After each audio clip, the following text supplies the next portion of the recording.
All right, I think we're getting ready to start the session. It's always tough to tear oneself away from the posters. All right, so this is the afternoon session. We'll have 3 talks in this session. Let's see how we're doing on time. Let's get started. The first talk is by Huanhuan, Yin, Patrick Sturt, and Martin Pickering on how does speech rate affect prediction speed. Okay, thank you. Hi, everyone. My name is Huanhuan. I'm from Edinburgh University. I'm working with Martin Pickering and Patrick Sturt. Today, I'm going to talk to you about how speech rate will affect prediction speed. So I'm going to start with what's prediction. Now, imagine you hear a sentence, it's raining outside, we should take an. So I'm sure most of you will agree that the speaker is going to say umbrella. So prediction refers to the pre-activation of the linguistic representations of a predictable word before comprehenders encounter it. And prediction is very important because it facilitates language processing, especially under adverse conditions. So what exactly can people predict? Can people predict the meaning of a predictable word? Well, if you ask participants to hear a sentence like the boy will eat they tend to look at an edible object more than any other inedible object in this picture.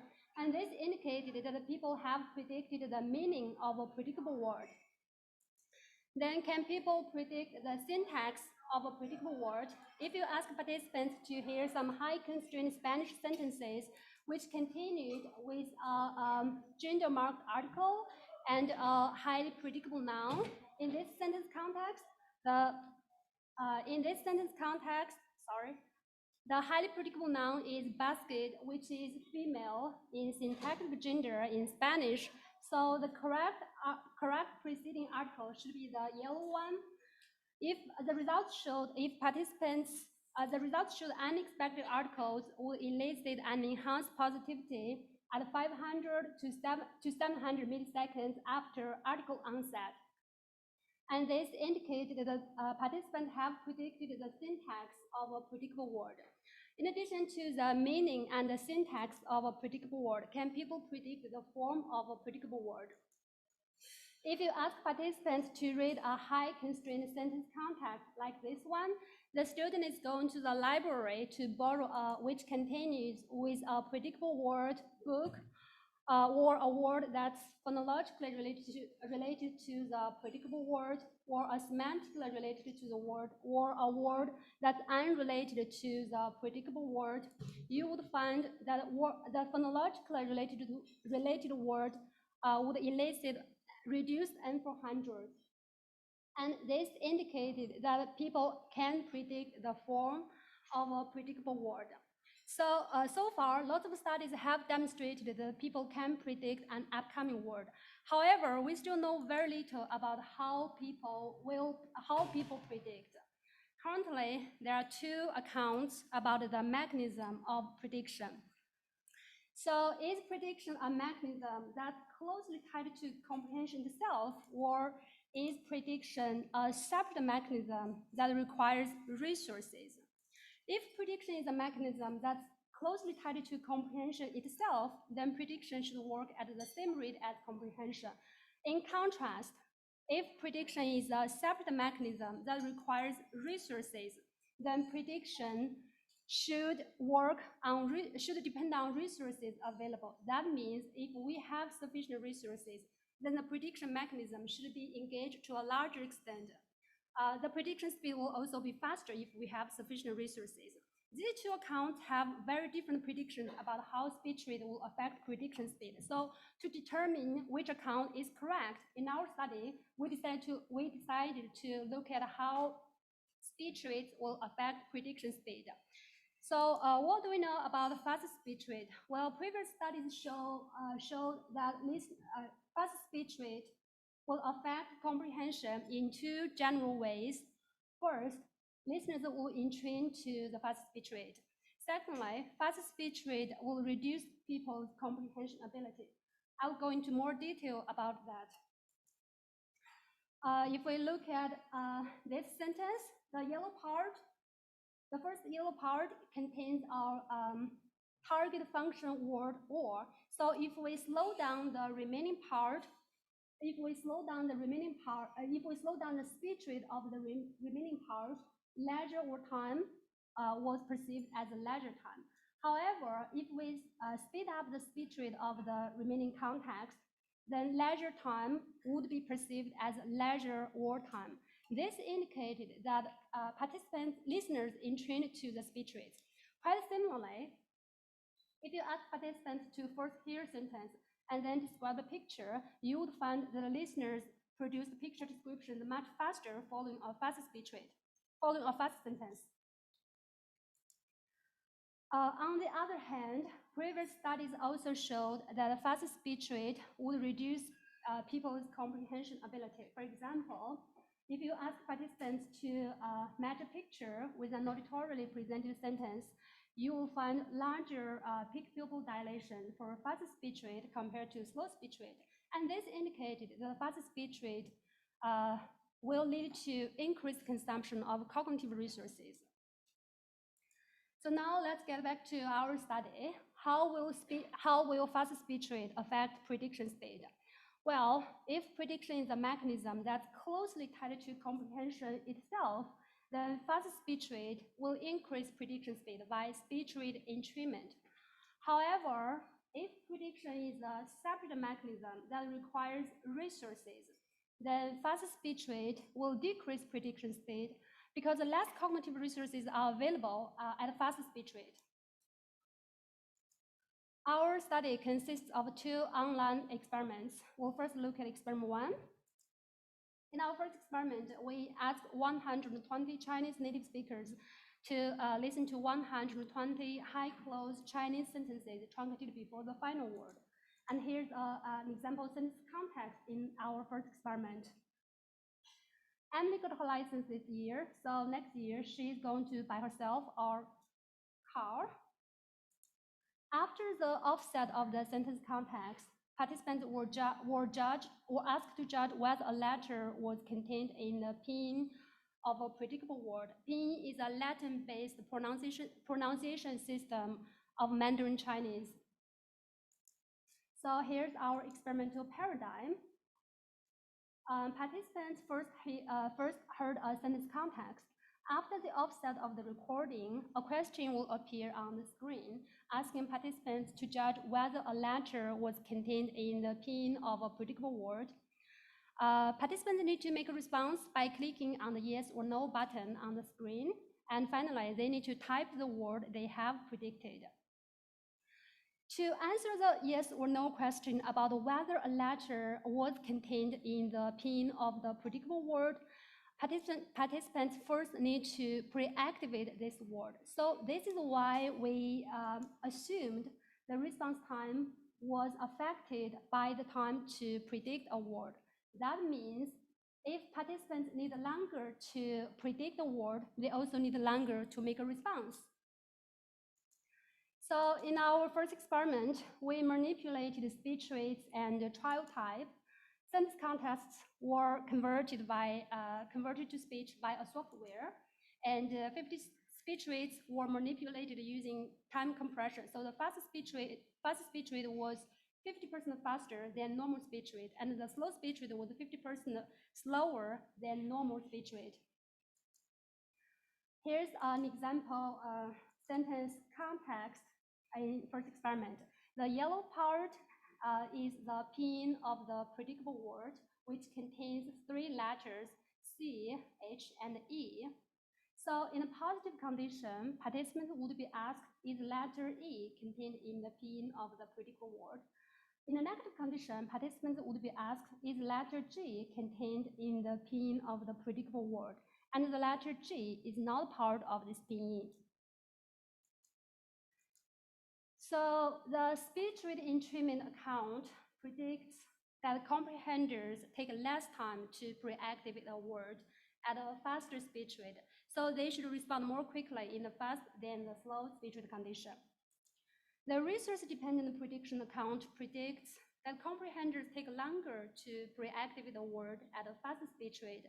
So they will take longer to respond in a fast than the slow speech rate condition. And here's our results. From this figure, we can tell the participants took longer to respond when the speech rate was fast relative to slow. Also, we can find that there was longer response time in the negative trial than positive trial. How should we interpret our results? Well, in our first experiment, we found that the participants took longer to respond when the speech rate was fast relative to slow. This means that the fast speech rate reduced prediction speed. We also found the participants took longer to respond in the negative trial than the positive trial, and this perhaps is because a negative trial requires an exhaustive search of the letters. Well, from this figure, we can tell that there was a higher judgment accuracy when speech rate was slow than fast. So this means there was no speed accuracy trade-off in our results. In our first experiment, we found fast speech rate reduced prediction speed, and this supports a resource-dependent prediction account. However, the lead judgment task in our first experiment includes two subtasks, word prediction and lead judgment. So this means that the response time differences between different speech rate conditions may not be due to differences in prediction speed. That means the response time differences could be due to the differences in letter judgment speeds. And to eliminate this possibility, we conducted experiment 2 using a naming task. So here's our second experiment. In our second experiment, the participants first hear a sentence context, just as in experiment 1.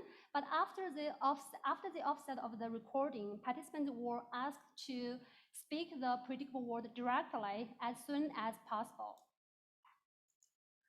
The advantage of this paradigm is naming is a less complex process than letter judgment task used in experiment 1. In our second experiment, we included close probability as a factor. So why do we include close probability as a factor in our second experiment? Well, because previous studies showed that the high close contacts allow people to predict a word more quickly. And this means high constrained contacts allow the prediction mechanism to be engaged more. So if prediction is a separate mechanism that requires resources, then fast speech rates should have larger effects in high close than medium close contacts. This means there should be an interaction between speech rates and close probability. So in our second experiment, we manipulated the speech rates and close probability. It's within participants and within item design. Here's our high close sentence context and medium close sentence context. A high close sentence context would be like, summer weather changes quickly, so we'd better take an umbrella. A medium close context would be like, whenever I go outside, I always remember to carry an. It could be umbrella, it could be a key, it could be water or wallet, anyway. Before we analyzed our data, we classified our responses into 3 categories: dominant responses, non-dominant responses, and errors. Dominant responses refer to the responses which are consistent with the responses from the closed norm test. And non-dominant responses refer to the responses which are inconsistent with the responses from the closed norm test. And we based our analysis primarily on dominant responses. So medium close analysis are based on only half the data. Here's our response time. From this figure, we can see the participants took longer to begin a word at a faster speech rate.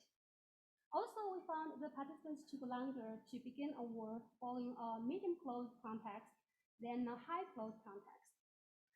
Most importantly, we found there was a marginal interaction between close probability and speech rates.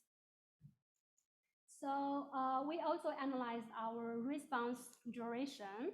From this figure, we can see there was larger response duration. There was longer response duration in the slow speech rate condition than the fast speech rate condition.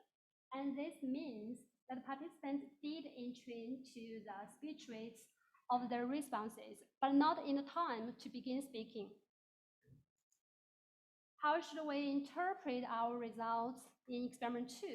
In experiment 2, we have two very important findings. The first one is the effect of fast speech rate, on prediction went the opposite way from its effect on entrainment. And this means that this indicated that prediction is independent of speech entrainment. The second important finding is there was a larger effect of fast speech rate in high close contacts as compared to medium close contacts. And this indicated that prediction is a resource-dependent mechanism. So the implication of our study is prediction is not a process that's inherently tied to comprehension itself.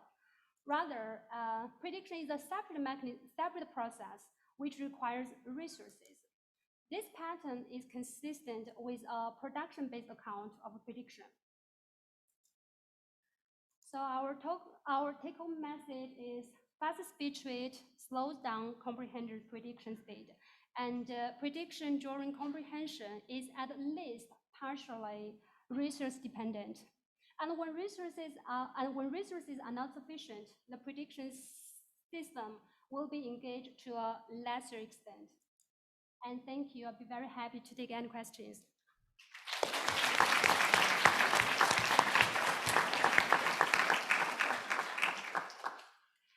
Thank you very much. And we have plenty of time for questions. And as a reminder, we have the two microphones for staff on this side and students on this side. And I see we have one question on this side.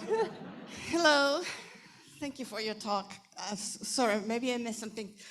That was very interesting. I'm just wondering whether you can elaborate a little bit more about what you mean by resources. Computational resources. I mean, I agree with the whole explanation, but what I'm just trying to see is whether your data can say anything more than this, than in the fast speech rate, you just simply don't have time to make a prediction. So lack of resources is lack of time in this case, because you're manipulating speed. Kind of. By resources, we basically mean time. If you have more time to predict, you have more, fast speech will lead to reduce the cognitive resources. So that means less resources available for prediction. If prediction is a process that requires resources, then faster speech rate will lead to slower prediction speed. No, I understand, but when you mean cognitive resources, is not the same as time. What I'm saying is that what I can see is that what you're saying is that people don't have enough time. So you need another study to kind of pin down, I think, maybe I'm misreading your data and there is a condition in which you can exclude the time explanation, but I'm not sure. It's a very good point. I will make a follow-up. I think I agree with you because I don't think it's automatic. And I think Martin and other papers have argued precisely this. Prediction isn't automatic. You only do it when there's time, when that allows you, the context and everything else allows you to do that. So it's not necessary. Thank you. Hi, Wojciech Paczynski, University of Oregon. Very interesting talk. So I guess I'm wondering, can it also be that the fast speech is, I might have missed how you manipulated speech rate, but I'm wondering if the fast speech is harder to process, and so then in order to make predictions based on what you've just heard, you need to understand it, right? Because it's a semantic prediction. So I'm wondering if that could explain your results partially, and then I'm also wondering if it's harder to produce speech at this fast rate, right? So then you might find that it would take you longer to plan in the fast speech condition to produce a kind of quickly spoken utterance. You are talking about the second experiment, right? Yeah, in the second experiment, so you find this dissociation between entrainment and prediction, but I'm wondering if it's a dissociation between prediction, between planning and execution, really. So it takes you longer to plan because you have difficult to execute, like fast rate. Yeah, because plan. we participants heard a sentence context, so we assume if participants need a longer time to predict the word, in your words, it's like plan the word. It means the response time will be related to the time to make a prediction about this final word. Right, but I'm wondering if it could be related to the time it takes to plan the production, because the production has to be produced quickly then.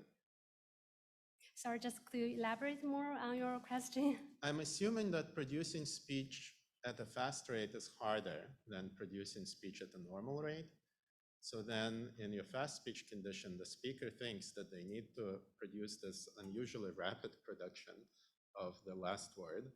And so it takes them a while to plan that because they're producing faster than they used to. Yes, because in the fast speech rate, they need a longer time to predict the final word. That's why they need longer time to speak the final word. Yeah, I'm just wondering if it's to predict the final word or to plan the production of the final word. If there's a way to dissociate those things. Yeah, these two are it's closely related to. It's closely related. I think we can attribute our effect in a second experiment to prediction, not to the time to plan the final word. I will make a follow-up study trying to distinguish the two effects. Thank you. Can I ask a follow-up question? Yeah, sure. I just have my own. Oh, no, wait, okay, Oh, maybe I no, should go hold for up. it. Okay, I yeah, can wait. so I was actually curious about, I think it's on, about how fast was fast and how slow was slow. Were they both, was fast faster than normal speech and slow a lot slower?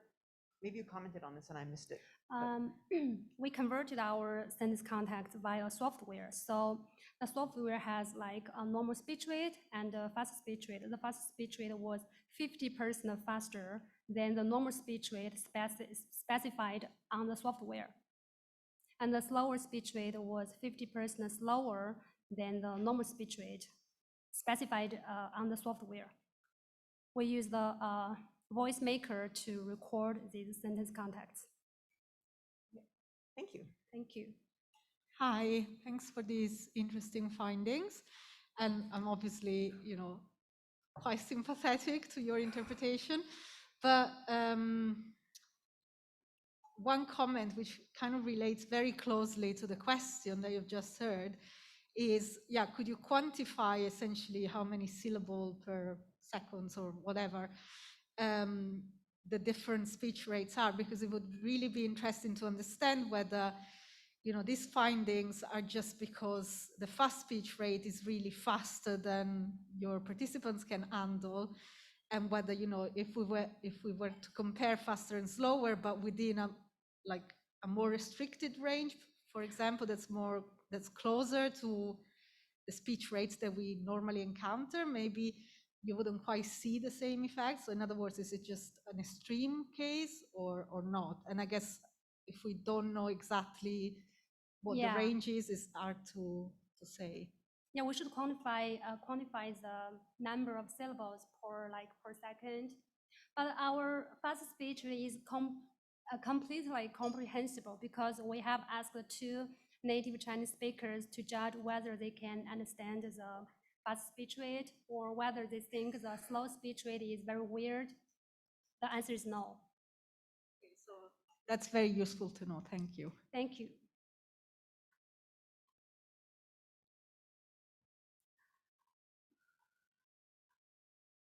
we still have some time for additional questions. And do I see a questioner approaching the microphone? Yeah. Yes, okay. Hi, thank you for that talk. So I'm just interested, I suppose I don't know enough about this literature really at all, but if the takeaway for me from that was that I should not assume that prediction is always necessarily happening, and maybe you only do it when you need to. If this is evidence for that, or supporting that kind of hypothesis, how does one from that perspective answer the literature that I think you gave one example in the beginning, where if you're looking at a picture with various things that a boy could eat or not eat, and you will look at the thing that he will eat, is the answer that those experiments are giving a context where you do need to do prediction, and so in that case you do, but you don't need to do it in other situations? Or how do you think about that? Well, in our experiment, we gave participants very high constraint context. So our main concern is to try to investigate how fast people can make a response. I know prediction is not so common in our everyday life. So in our experiment, we just purposely provide very high predictable context. We are pretty sure participants will be able to predict the final word.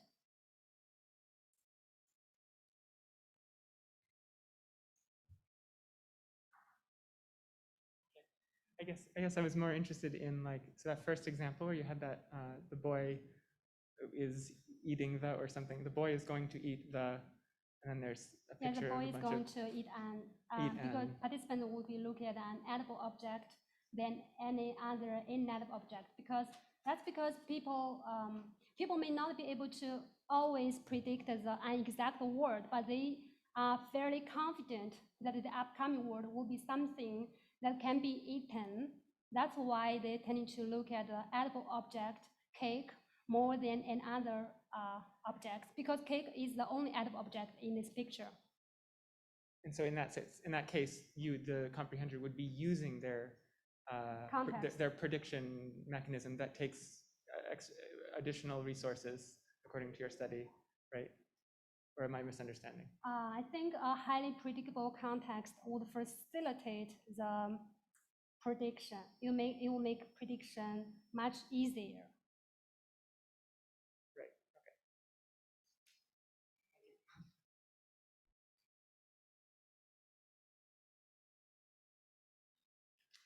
Hi, I was wondering, because you had a lovely, huge set of participants, whether you observed any individual differences. So is this relationship of fast speech rate, slower prediction, to the same extent for every participant? Yes. Okay, so there's no individual variability at all. Any listener who encounters a faster speech rate will also automatically be much slower on prediction. Could you speak one more time? Sorry. Sorry. Okay. Across all of your listeners, was it always true that with faster speech rate, each participant also responded more slowly? Basically, yes. Okay, but they were neurotypical, so would you speculate that it could be different for non-neurotypical populations?